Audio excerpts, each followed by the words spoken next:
Karamihan sa mga Pilipino ay hindi susuportahan ang mga kandidatong pro-China. Batayan sa survey ng Pulse Asia, si Rod Lagusad sa detalye.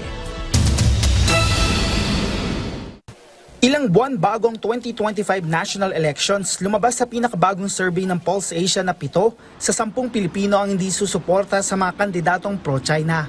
Isinagawa ang survey mula September 6 hanggang 13 sa 1,200 na respondents o bago ang naging COC filing nitong unang linggo ng Oktubre. Nasa 73% ang nagsabing hindi susuporta ng kandidatong pro-China.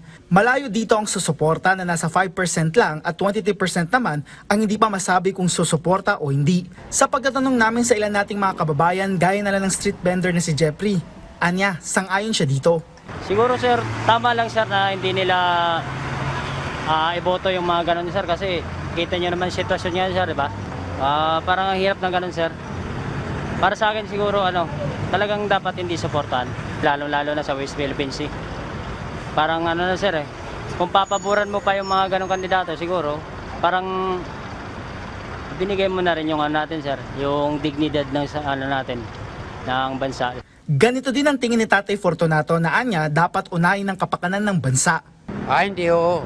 Kahit kampi ako sa gobyerno natin. Gusto ko demokrasya yun ang gusto ko demokrasya Kasi kabig sila sa kabila gusto ko dito tayo sa atin, sa tayong Pilipino.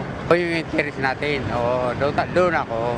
Samantala pagdating naman sa tanong kung sino ang pinagkakatiwalaan na partner ng Pilipinas pagdating sa national development base sa mga sumusunod, nasa 1% lang ang China, malayong-malayo sa 79% ng US at 50% ng Japan. At sa tanong kung sino ang pinakakapakipakinabang na economic partner ng Pilipinas base sa mga sumusunod, nasa 7% lang nagsabi ng China kung saan muling nanguna ang US at Japan.